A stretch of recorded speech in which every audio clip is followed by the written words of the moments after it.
Here we are. Okay, so last time we started talking about the calculus, and specifically we're looking at derivatives. And we had a couple of rules, right? So we had a bunch of derivative rules last time. We talked about how to take derivatives of forms. And we talked specifically about how we take the derivative of a sum of functions. We said what happens is this derivative operator distributes across this sum. And it gives us the sum of the derivatives. And then we had a formula for taking the derivative of a number times a function. And in that case, we said the scalar multiple, this number multiplying the function, comes out, and we end up getting the number times the derivative of the function. And then we had formulas, okay? So this does not depend upon the type of function we're looking at. So then we had formulas, and the main formula that we had was, well, in fact, the only formula we had was the power rule, right? It said that when you have x raised to a power, the derivative of that function, the way we find it is we bring the exponent down and reduce it by 1. Okay, so I'm going to write that out. So what do? We bring the exponent down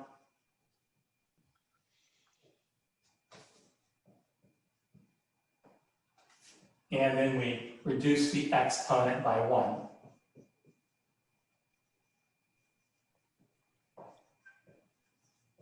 Okay? And so some useful derivatives to know is that if we're taking the derivative of a number, or if you want to act like a mathematician, right, we write C there. That's kind of a mathematical way of writing a number.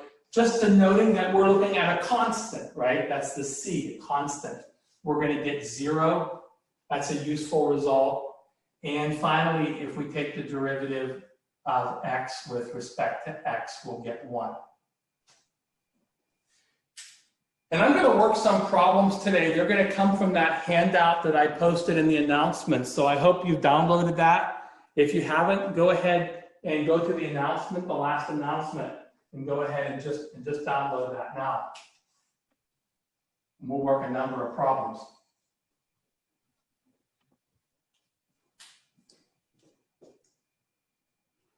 And so one of the things that I mentioned was the problem with the homeworks is going to continue. We know that, right? So what I'm going to do is I'm going to go through problems in class that are like the homework problems. And the reason why is if you're working the homework problems and you haven't submitted them, I can't tell if it's right or wrong or it's the problem itself or whatever. So if we go through them in class, at least you can see if the homeworks are kind of, if you're kind of getting the right answer, okay? All right. So can I get guys, again, can I get you guys to please, I hate repeating this every single lecture. Can I get you please to enable your video? I know it's easy to forget because I forget things myself at the beginning, but I really appreciate it. It helps me kind of see what's going on with you guys.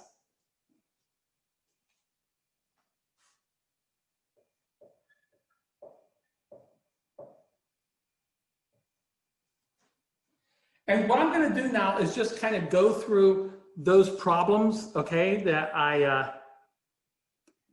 posted on the announcements, and we're just going to kind of work through them.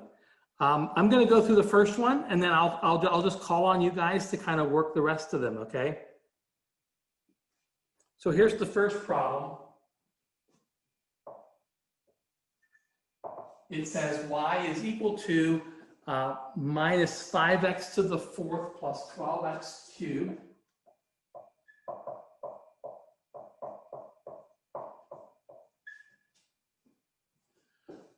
plus 6x minus 68. Okay, I want to find the derivative.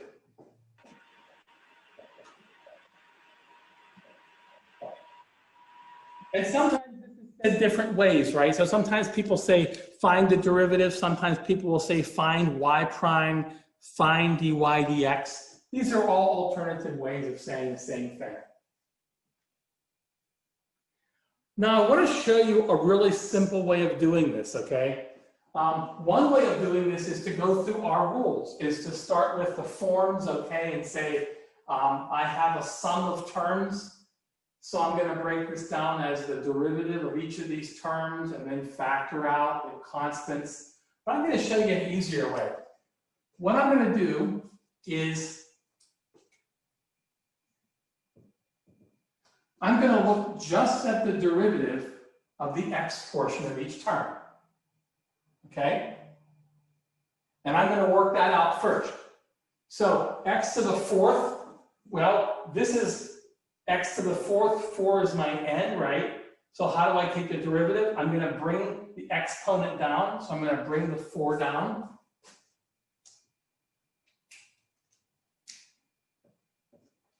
And then the remainder is going to be multiplying x, where now the exponent's reduced by 1.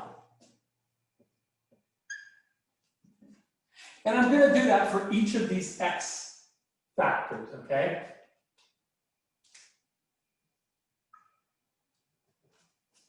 So the same thing here. 3 is my exponent. I'm going to bring the 3 down and reduce it by 1. Okay?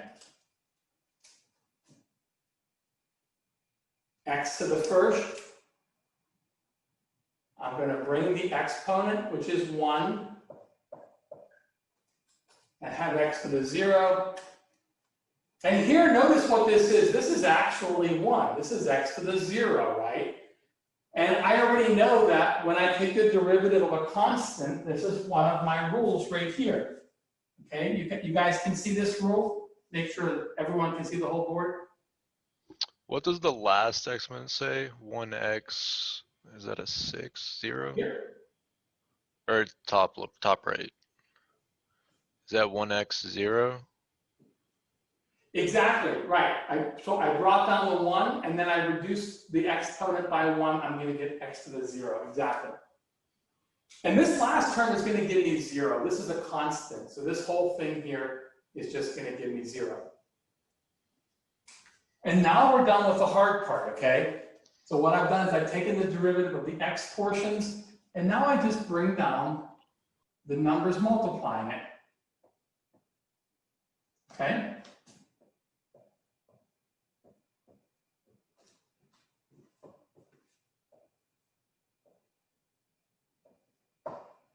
And of course, there's a 0. This is a nice little bookkeeping way, okay?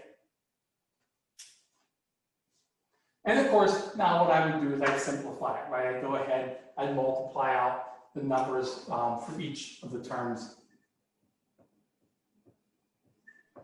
and get minus 20x cubed. You forgot to put the negative 68? No, because that's 0, remember? Oh, okay. Got it. Got it. And so if you wanted to be really old school, I could do that, right? I could bring the 0 down and have x to the minus 1, but we know that the derivative of a constant is 0. Good. And of course, x to the 0 is 1, right? And I get 6.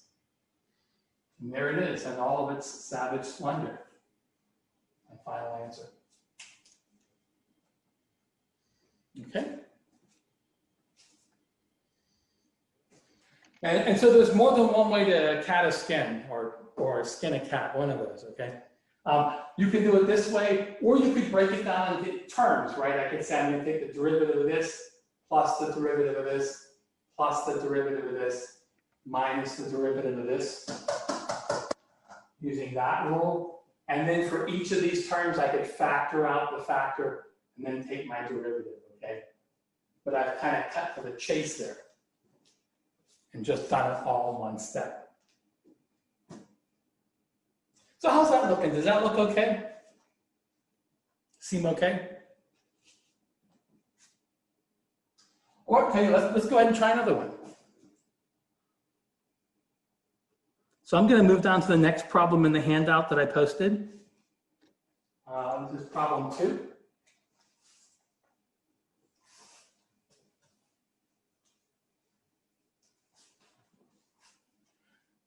Now I'm going to show you guys something that'll be really handy, okay?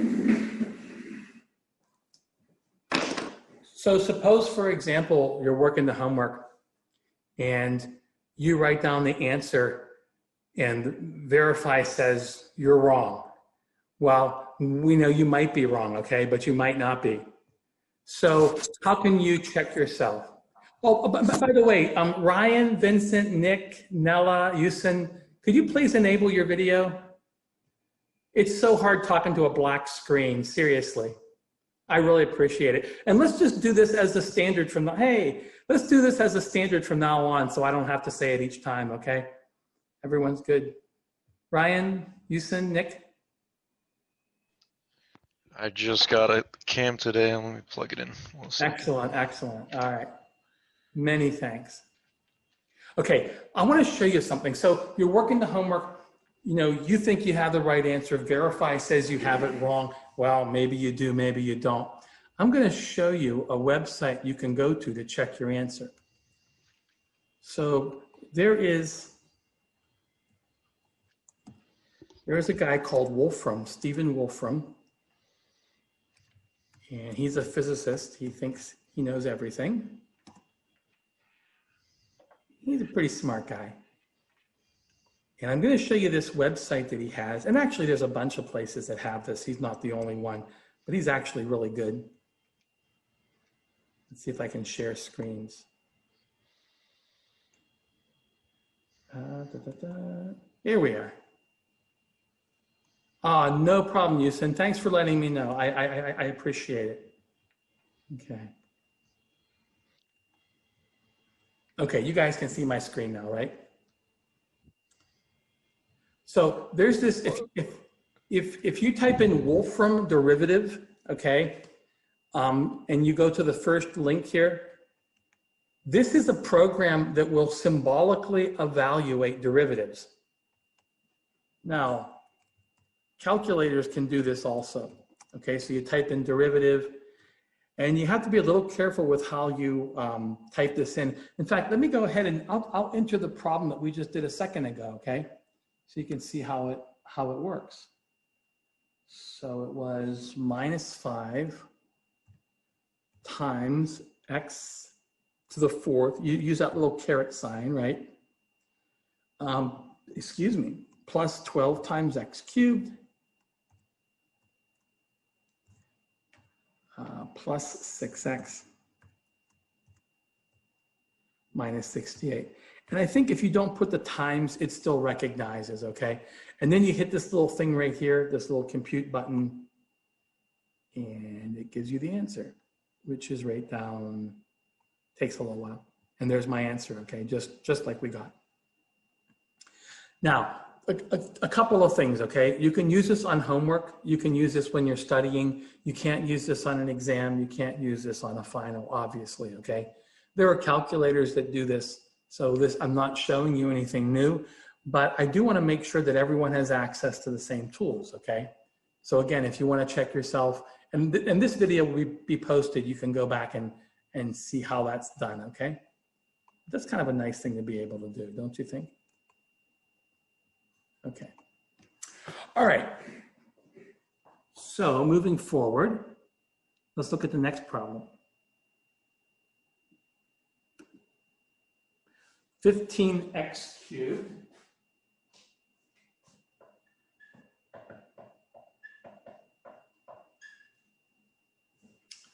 minus 13x plus 12.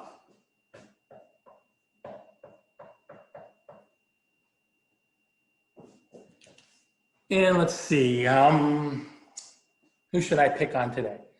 Let's see, Billy. You want to just kind of step us through how you think about this? So you would want to do like 3x squared. You do each of the x terms first, okay. And then x is just, that one just 1, so it would just be 13. Exactly right. This becomes 1, so I can bring down the minus 13. And you can actually bring down the numbers as you're doing it after you get done with the derivative, right? Yeah. And then the derivative of 12 is 1, right? Yeah. Everyone agree? Derivative of 12 is 1? No, 12. What is it? Be 0. I was testing you, wasn't I? I could only see the 1 on there. Okay, let's see. And I'm going to go ahead and multiply these, right? So 45x squared. And I just get minus 13. That's my final answer. Okay. All right, very good. Okay.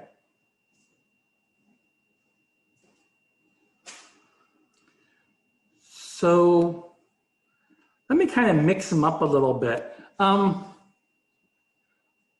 By the way, one thing I want to just kind of note really quickly, why is the derivative of a constant 0?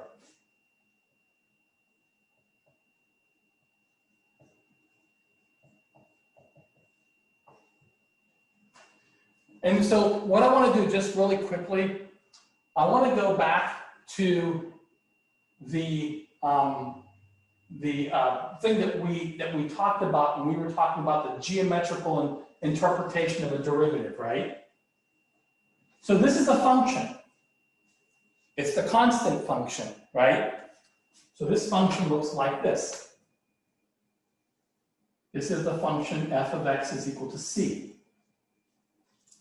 Remember what the derivative is. Does anyone recall from last time what we said the derivative is? This is a hard question. It's the slope. It's the slope of the tangent line, exactly. So if I pick a point here, right, I'm going to draw a line that goes through that point and touches the graph. But guess what? For a constant function, what is it? It's the flat line. Okay. So the derivative is the slope of the tangent line, geometrically.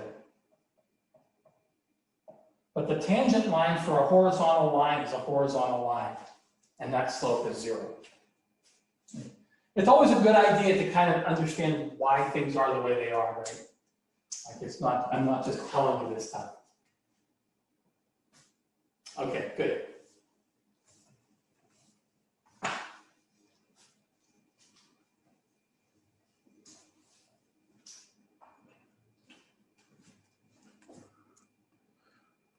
So let's see, let's try this one. The next problem on the handout is minus 6x to the 4th plus 96.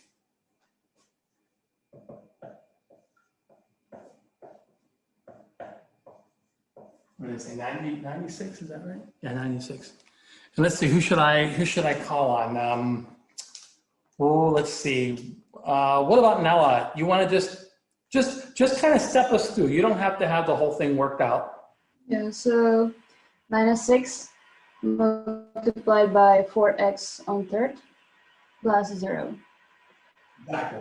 So I bring down my multiple minus 6. I deal with that guy. Give me 4x cubed.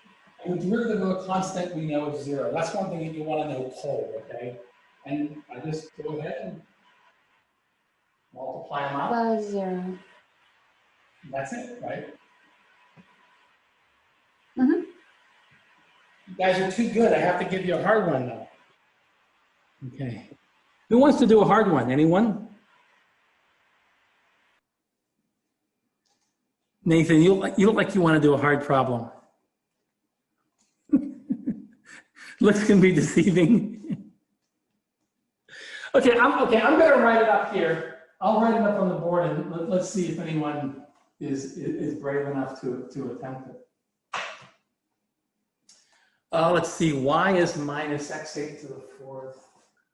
Y is minus 8 times x to the 4th plus 7 times pi. Okay.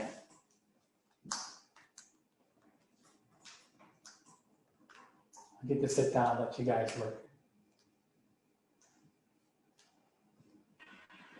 So is it minus 8 for x on third plus 0? Okay. Can you repeat that again, please? Minus 8 for x on third Okay. Plus 0. Okay. plus 0. I'm sorry? That's it. And that's my final answer?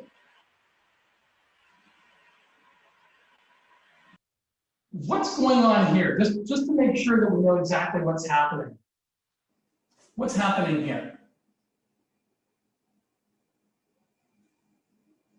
Multiplying. It's minus 32. Multiplying, exactly. And okay. That's it. We're all done. Really good. And so when you do this, so notice what were they trying to do? They were trying to trick you with pi, right? So, you know, like pi is something special, but pi is just a number, right? And nothing, I mean, special about as far as the derivative is concerned. It treats it the same as 7. So 7 pi is just another number. We take the derivative, we get 0. I just cannot fool you guys. You guys are too good. All right, let me try. I'm going to try okay. Let's see. We'll have Ryan work this one and tell us what you get, okay?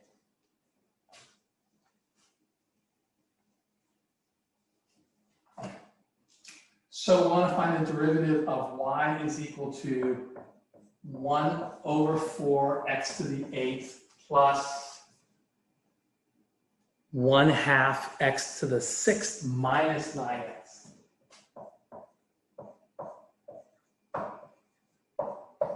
Okay.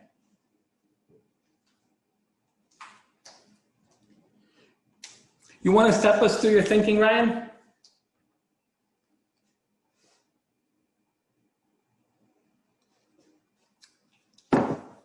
Make sure his microphone. Ryan, can you hear me? Maybe the microphone is not working. Yeah, I can hear. Oh, good. Okay, glad. Okay, good. All right. You want to step us through what you would do here? I'm actually having a bit of trouble with this, so I'm probably not your best person to. Well, I tell you what. So it's kind of like when you're lifting. I'm going to spot you on the first one, and then you're going to do the other two. Okay? Oh, great. All right. Here we go. So I'm going to bring down the 1/4. Right? It's multiplying it.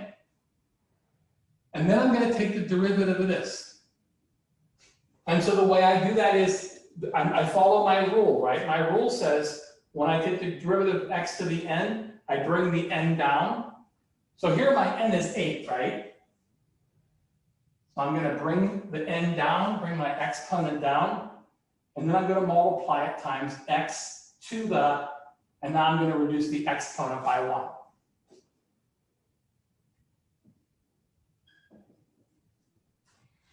And this part here, this is the power rule part, right? Okay. Bring the exponent down and reduce it by 1. And everyone gets multiplied, right? Mm-hmm. Okay. And we'll worry about the arithmetic in a minute. Don't worry about that right now. Okay. Are you ready? Sure. Okay. So what do I do? Let's follow the same pattern. You bring down the 1/2, and then you put the 6 behind it, Mm-hmm. and then x to the 5th. Too easy. All right. Right. You're on a roll. What do we do next? Bring down the 9, Okay. and then there's only an exponent of 1, so I guess just 1 x is 0. Yeah. And then x to the first, actually, it's good to remember that the derivative of x to the first is 1, because what is x to the 0? What is anything to the 0? 1. 1. And you guys are going to think I'm pulling your leg, but actually 0 to the 0 is defined as 1. Anything, any number raised to the 0th power. And now we just go through and do the arithmetic, right? We just take our time. So we'll get y prime is equal to, and 8 over 4 will give me a 2, right? X to the 7th.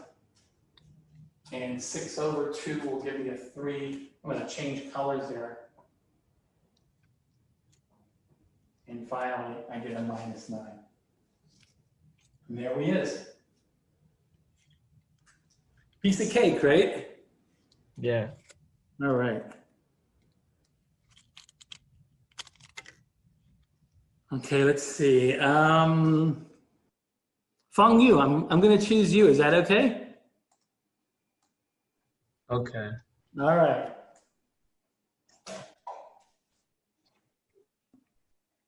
So let's see. We'll do y is equal to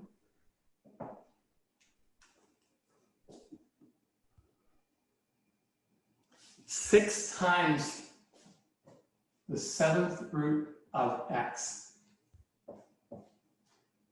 Okay, so 6 times the 7th root of x.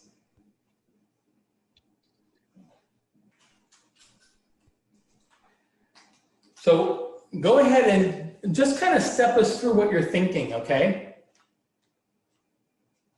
Okay, so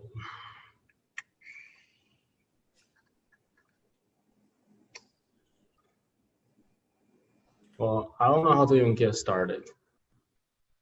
Okay. So this is a really good thing to remember. When you're working with roots or reciprocal powers, okay? So here, we'll put this up here.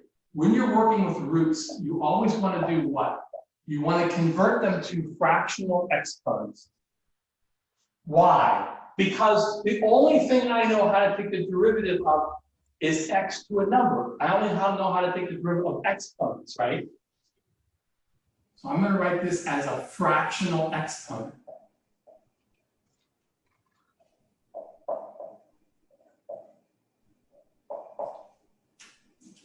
And a really good rule to remember is that if you're taking the nth root of x to the nth power, and I want to write that as a fractional root, I take the power that x is raised to, and I divide it by the degree of the root. Okay?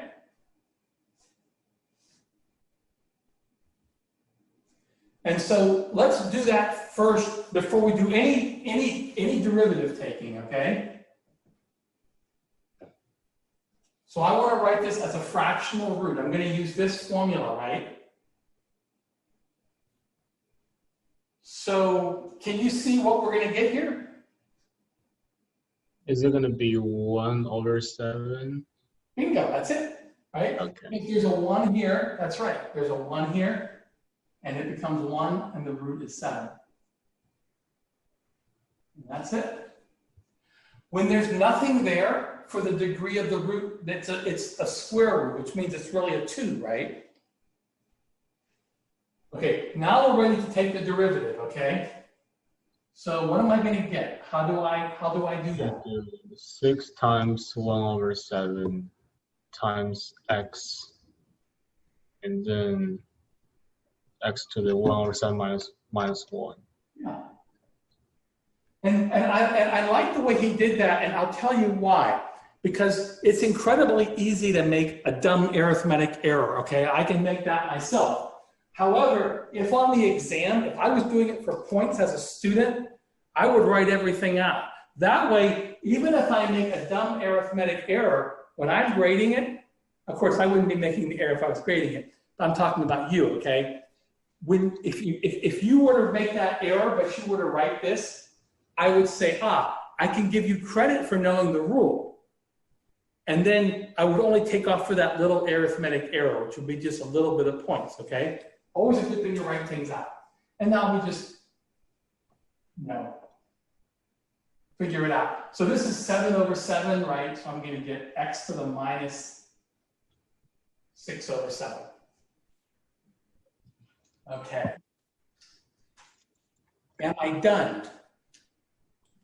No. No, because you have a negative exponent. No, I mean, what's that called? So yeah. How do I get rid of them? Make it as a fraction. Okay, and so he's negative, so I'm going to put him in the basement. Okay, I don't like negative people. I'm going to put him in the basement. In other words, I'm going to bring him down here in the denominator, right? And I'll get 7 times x to the 6 over 7. Okay, right? So a really handy rule is to know that if I have a negative exponent, I can make it positive by bringing it down the basement there. Okay, this is another nice little rule. If these rules are not really familiar to you, so for example, if you look at this and say, I'm not really sure I know that, write it down, okay? And that way it'll be there handy for you. Write it down. And this is optional. This is like extra for experts, okay? But notice if I wanted to, I could use this relationship and go backwards, right? And so I don't expect you guys to do this, but I could write this as 7 times the 7th root of x over 6. But you don't have to go that far. Okay? All right? And everything good? Okay? If you can't see anything, let me know, all right? If there's any problems with legibility or my handwriting or anything, just let me know. Okay. All right. Now we have a hard one. Who wants to do a hard one? Vincent, you ready for the hard one? Possibly. All right. Here it is.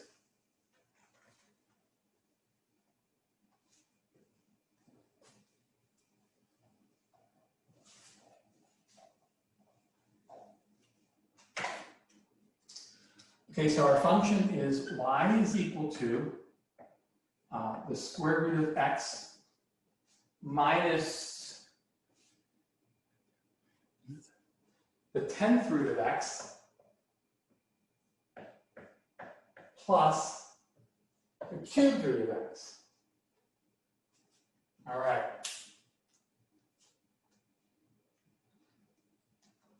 We want to find the derivative.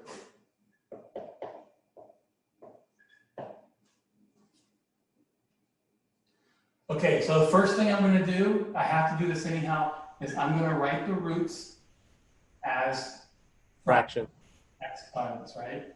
So the first one would be x to the 1/2. You got it. Uh, You got it. and then let me think. Would it be x to the 10th for that one? X to the 1 over 10. And x to the 1/3 power. Easy thing, right? I mean, we haven't done the problem, but we put it in a form that now we can do it pretty easy, right? Yeah. Okay, so now we go ahead and take the derivative. What are we going to do? Y first equals x to the 1/2 minus x to the 1/10. I think I heard someone say it right. So I'm going to bring down the 1/2, and then I'm going to get what?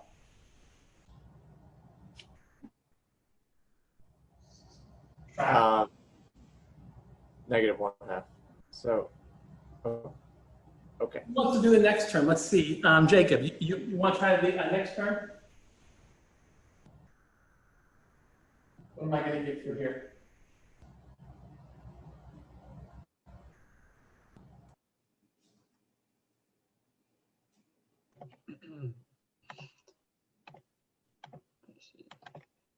So I'm going to use the power rule, right? What is my exponent here? So it's 1/10. So you'll do 1/10 times x to the negative 10th. Bingo. Bring down the 1/10, and I'm going to subtract a 1. And if you have 1/10 of a pi and you owe me a pi, right, you're only going to have minus 9/10 of the pi left over. Okay. And finally, last one. Nella, you want to do that for us?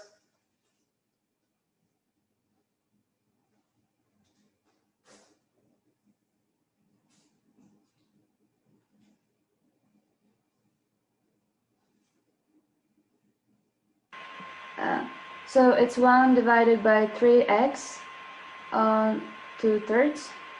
Yeah, you're taking the chance, right? Because you take the derivative, 1/3, and x to the minus 2/3.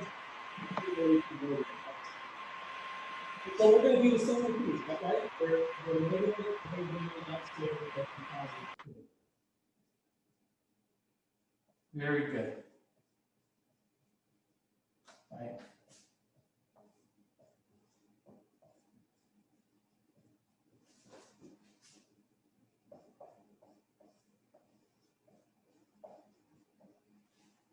Excellent, excellent. Okay. All right.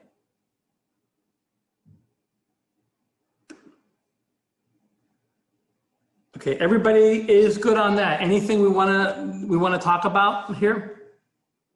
Everybody's good? Okay. Let's look at the next one then. So the next one's going to be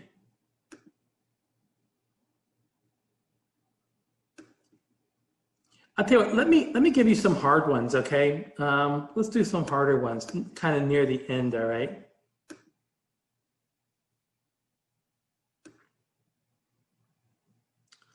This is a good problem. So problem 15. Do you guys have that handout from the announcements? Have you downloaded that? Yes? No? Okay? All right. So I'm going to kind of read it off, okay? So the last problem, because I want to make sure that we get to this one, talks about a distance function. And so there's a couple of things we have to know regarding the relationship between distance, velocity, and acceleration, okay? And I'm going to say the word velocity. I really should say speed, but we're only looking at movement in one dimension, okay? So they're kind of the same. So usually we let s of t be equal to the position function. So this is the position of a body at some time t. The velocity is written as v of t, and this is the derivative of the position function.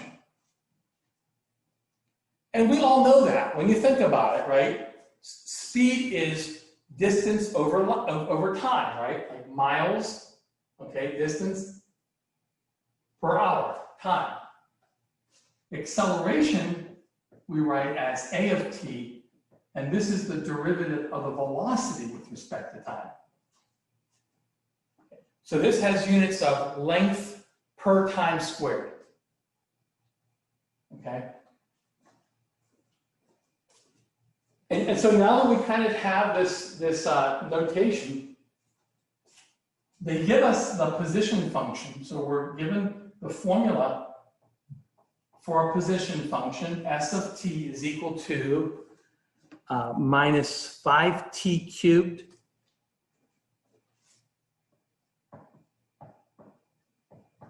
plus 115t plus 485.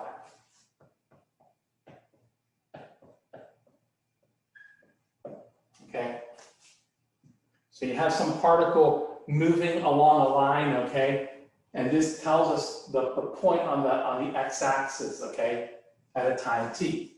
So at t equal to 0, it's at 485, whatever the units of length are, okay, and so on. And now I want to find the formula for the velocity. So what I'm going to do is I'm going to take the derivative of s with respect to t. And this is just like our previous problem, except I just changed the letter of the variable, right? So who wants to tell me what I should get here? Harrison, you want to take a crack at it? So for that, what you would do is first you'd bring down the t to the third, correct? Okay. And wouldn't that be 3t to the second? Good. And then you could also bring down the coefficient of -5 Very good. and multiply them. Okay. And our second term, what will we get? We would bring down the 115, and then I can't remember what we do with the t since we can't really reduce it. Would it be just nothing at that point, or would it be 1? Just. But here's the thing. Usually we don't pay a lot of attention to these rules, but here it's actually useful, right? So this is t to the first. So if I bring down this will be 1 times t to the 0, right? So just 1. So most people just remember this rule.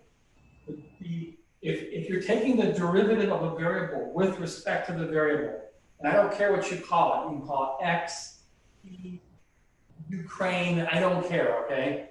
It's always 1. As long as this variable and this variable are the same, all right? And of course, the last one as well. That would just bring down 485. Oh, no. 0. I know it's late, and my head is hurting too. Okay, so we're almost done, right? So the velocity here is going to be minus 50 t squared plus 115. Excellent. And then it asks you for the expression for the acceleration. And all I'm going to do for the acceleration is I'm going to take the derivative of this function. Okay? And that'll give me the function for the acceleration. So Feng Yu, you want to help us out on this? Okay, so it's -15 times 2 times t, Yeah. and then plus 0. So when all the mathematical smoke clears, you just get minus 30t. Very good. Okay. All right. And so anyhow, this is how Newton solved the motion of all the planets, and this is how he did it, okay? And it was really interesting because he had to guess. He had to guess what the forces were between the planets. He had to guess that the force looked like 1 over r squared. I'll tell you this story really quick. My freshman year, I went to University of Chicago, and they had this Nobel Prize winner, Hans Bethe. And at the end of his lecture, he said, and they encouraged all the freshmen to go, right? They said, you can ask him any question you want. So one of the students asked Hans Bethe, he said, how did Newton know like that the gravitational force went like 1 over r squared? And Bethe looked at him like he was retarded, okay? And he said, he guessed. And it never occurred to any of us that Newton guessed. We just thought he was like this genius, just had these brilliant ideas. He said he guessed. He said he tried 1 over r. Forces were too strong. The planets moved too fast. He couldn't fit the data. Tried 1 over r cubed. The forces were too weak. He couldn't fit the data. Tried 1 over r squared. It did a good job. He said, I think God's nice. He's not going to make it 2.0001. It's 2. And that's how he figured it out. So once he knew the force and he knew how to take the derivatives, he could get the motion of all the planets. But he had a little bit of guesswork too. He was a scientist, not just a mathematician. So I always thought that's kind of a fun story. Because we just all thought like Newton sat there in his smoking jacket and just, came up with all these brilliant ideas. Anyhow. One last problem, you think? Yeah, one more. Here, I'll give you a really hard one, okay? You guys ever see the old TV series Kung Fu? Where the master says, if you can snatch the beat from my hand, you're ready to go. Well, if you can do this problem, you are ready to go, okay? You're ready to leave the monastery. Let's see.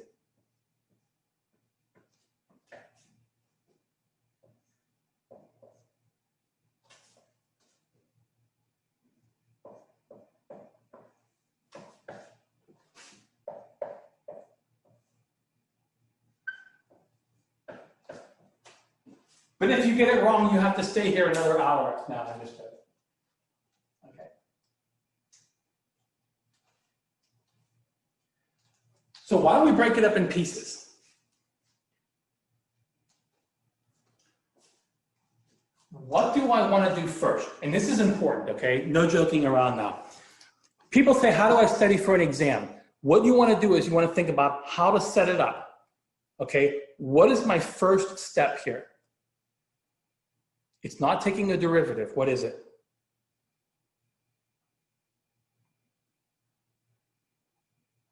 Anybody? First step. You're on the exam. Get x out of the denominator. Okay, so I'm going to do two things. First of all, I'm going to take reciprocal powers and write them as negative exponents, right? So that's going to take care of this guy.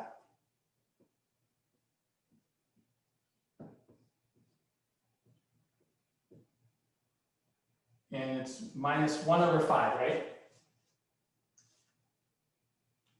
Does that look okay?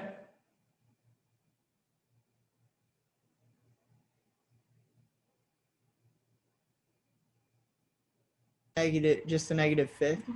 Right. You just bring them up and make him negative. No reciprocals, okay. And then I'm going to take roots and make them as fractional exponents, right? So how am I going to write that?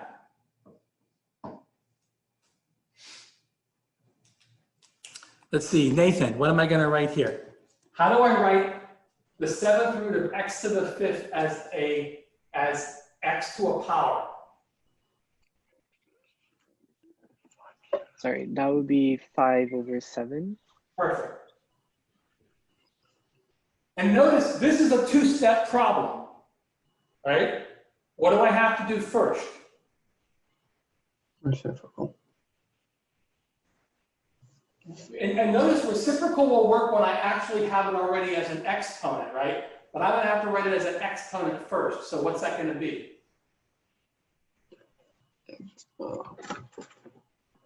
X over 6. Exactly. And then I'm going to bring them upstairs and make them negative, right? So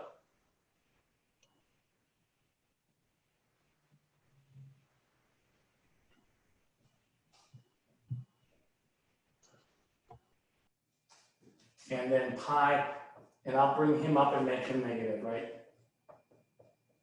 Okay. So notice that's the hard part of the problem, isn't it? The power rule, really, once you understand it, is actually very easy, okay? There's really nothing there. It's the same thing every time, right? Bring it down, reduce it by 1. Bring it down, reduce it by 1. This is the hard part, okay? All right, who wants to finish it off? What should I do? Ryan, I haven't heard from you in a while. Oh, actually, Yusin, I'm sorry. We've totally left you out. Tell us what to do, Yusin. Okay. Minus 5 multiply 18. Yeah. And x minus 4. Ooh. Oh, minus 6. Yeah, sorry. You know what? And that's one of the most common mistakes. So it's really good that you made it up because you're not going to make that on the exam, right? Okay. Do you want to finish it off? You don't have to do it. Just kind of tell us what to write, and we'll finish off the multiplication. What should we write next? And multiply 5 over 7. Yeah. And x 1, no, like 5 over 7 minus 1. Exactly. Okay, and we're almost there. Plus minus 1 over 6. Very good. Multiply x 1 minus. No, like minus 1 over 6 minus 1, right? Perfect. Very good. Very good. And now we just do the multiplication, right? Yeah. Minus 90, and I'm going to bring the negative downstairs, right, and make him positive. I can't do much with this, right? So that's just going to be 120 over 7, right? Minus 120 over 7, x to the And I'm going to get a minus 2/7, so I'm going to bring him down here and make him positive 2/7. And the minus 1/6 times the pi will be minus pi over 6. And this is going to be minus 7/6. And when I bring him downstairs, I'll make him positive. And that is, I should be putting primes on all these, right? No, actually not this one, just this one. And this is our final answer. Okay? So that's it. If you guys know how to do this, you know about as much as taking these derivatives as I do. That's all there is to it.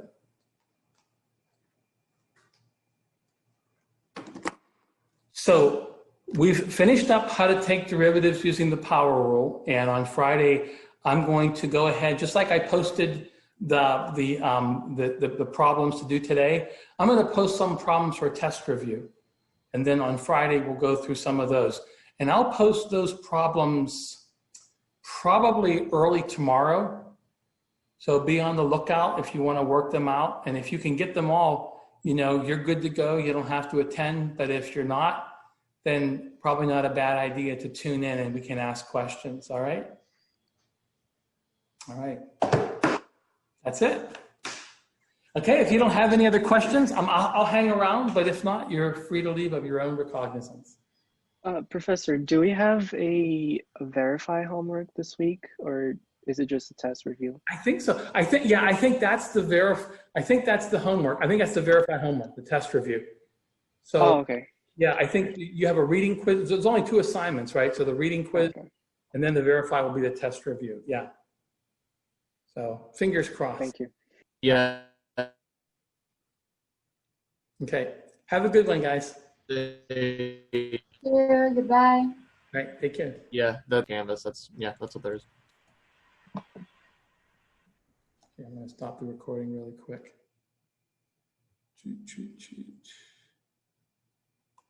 Okay.